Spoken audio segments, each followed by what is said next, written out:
Hello everyone, स्वागत है आप सभी लोगों का मेरे इस यूट्यूब चैनल पे।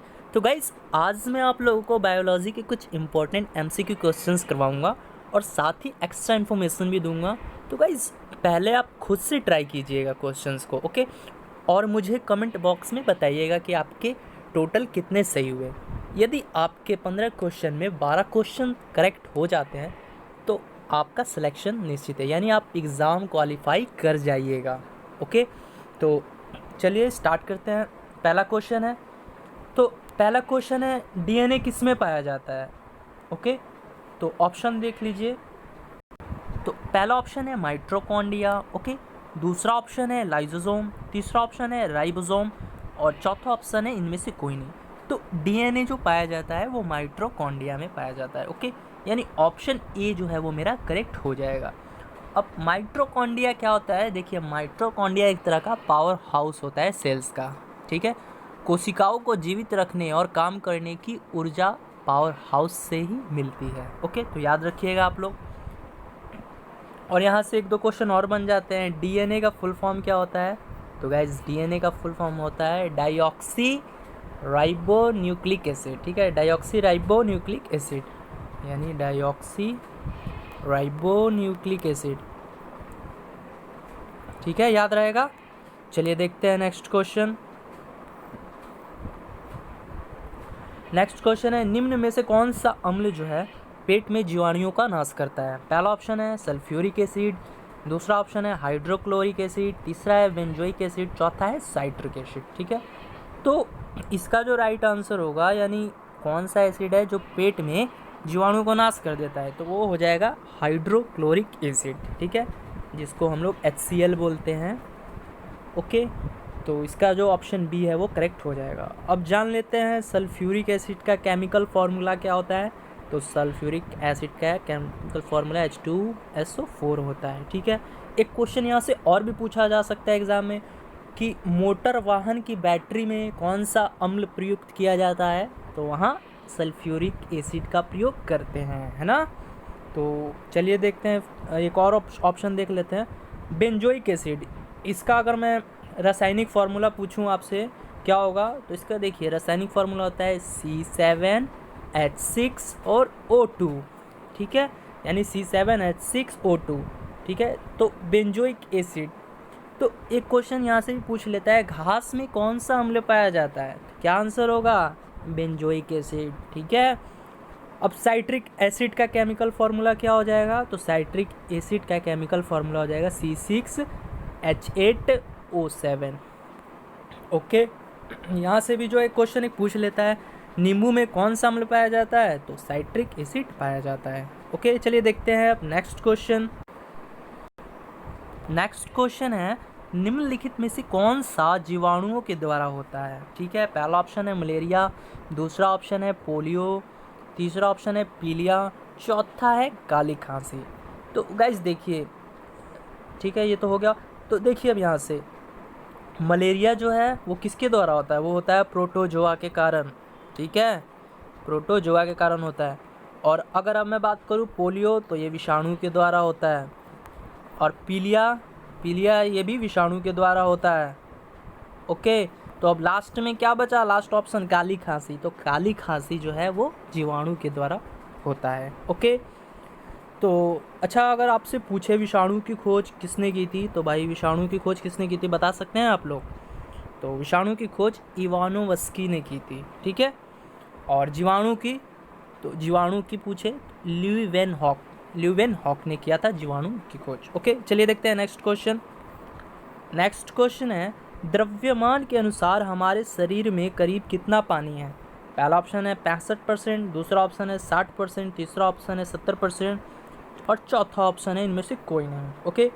तो जो द्रव्यमान के अनुसार हमारे शरीर में पानी का परसेंट है वो 70% है, यानी ऑप्शन सी जो है वो मेरा करेक्ट हो जाएगा, ओके।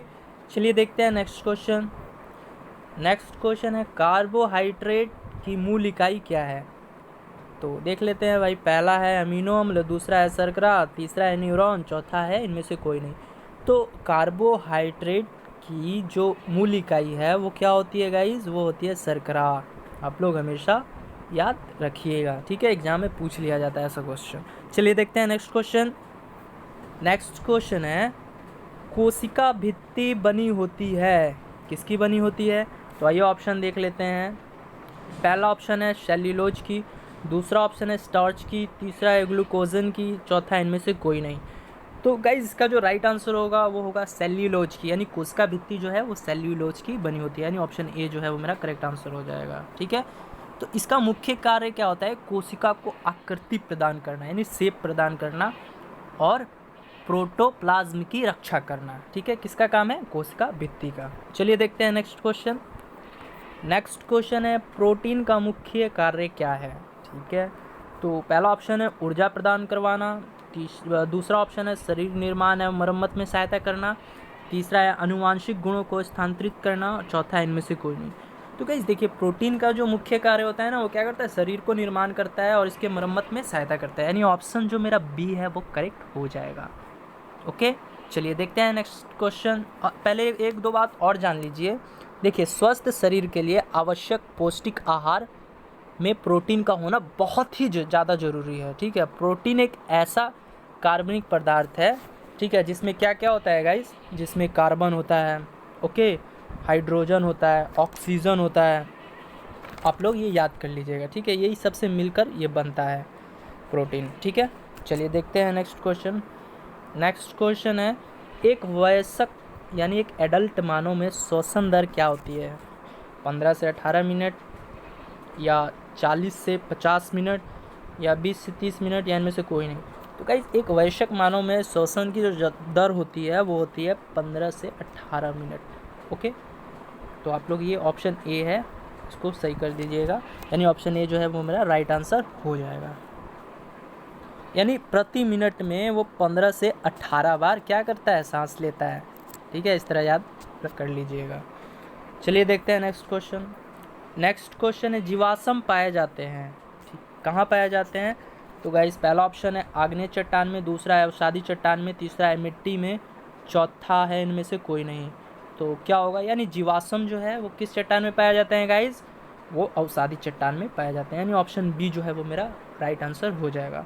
और कभी कभी ये भी पूछ लिया जाता है, कोयला जो है वो किस चट्टान में पाया जाता है? तो कोयला जो है वो अवसादी चट्टान में पाया जाता है, ठीक है।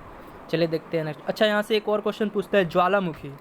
तो ज्वालामुखी किस चट्टान में पाया जाता है? तो वो पाया जाता है आग्नेय चट्टान में, ओके। चलिए, तो इस क्वेश्चन का जो आंसर होगा वो क्या होगा? Option B, okay. चलिए देखते हैं नेक्स्ट क्वेश्चन। नेक्स्ट क्वेश्चन है, नवजात शिशु में कितनी हड्डियाँ होती हैं? पहला ऑप्शन है 305, दूसरा ऑप्शन है 308, तीसरा ऑप्शन है 300, चौथा है 206। तो नवजात शिशु में हड्डियों की जो संख्या होती है वो गाइस 305 होती है। आप लोग याद कर लीजिएगा, 305 हड्डियाँ जो है नवजात शिशु में, यानी छोटे छोटे बच्चों में पाई जाती है। अगर मैं पूछूं एडल्ट में कितनी पाई जाती है, यानी मानव में कितनी पाई जाती है, तो वो पाई जाती है 206। आप लोग याद रखिएगा। चलिए देखते हैं नेक्स्ट क्वेश्चन। नेक्स्ट क्वेश्चन है, राइबोसोम केंद्र है, किसका केंद्र है? पहला है ऑप्शन प्रकाश संश्लेषण का, दूसरा है प्रोटीन संश्लेषण का, तीसरा वसा संश्लेषण का, चौथा इनमें से कोई नहीं। तो राइबोसोम है वो एक केंद्र होता है किसका? प्रोटीन संश्लेषण का, यानी मेरा ऑप्शन बी जो है वो करेक्ट हो जाएगा, ओके। चलिए देखते हैं नेक्स्ट क्वेश्चन।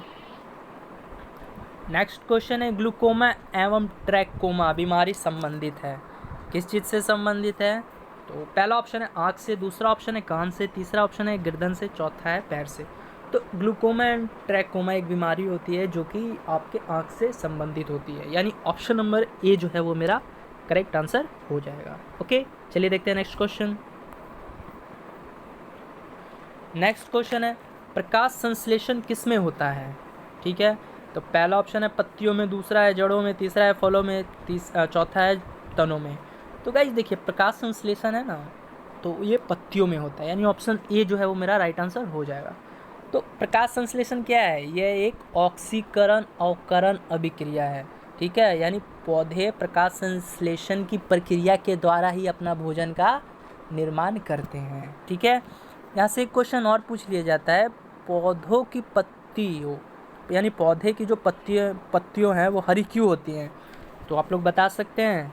तो इसका आंसर तो मोस्टली लोग को पता होगा, किसके कारण? क्लोरोफिल के कारण, यानी पौधे की जो पत्तियां हैं वो हरी होती हैं, किसके कारण? क्लोरोफिल। ओके, चलिए देखते हैं नेक्स्ट क्वेश्चन। नेक्स्ट क्वेश्चन है, निम्नलिखित में से कौन सा पदार्थ पौधे के लिए सूक्ष्म पोषक होता है? पहला ऑप्शन है नाइट्रोजन, ठीक है, दूसरा ऑप्शन है कार्बन, तीसरा ऑप्शन है बोरॉन, चौथा ऑप्शन है ऑक्सीजन। तो जो सूक्ष्म पोषक तत्व है वो कौन सा हो जाएगा गाइस? वो हो जाएगा आपका बोरोन, ठीक है, यानी बोरोन जो है वो सूक्ष्म पौधे के लिए जो सूक्ष्म पोषक तत्व है वो बोरोन, यानी ऑप्शन नंबर सी जो हो जाएगा वो मेरा राइट आंसर हो जाएगा।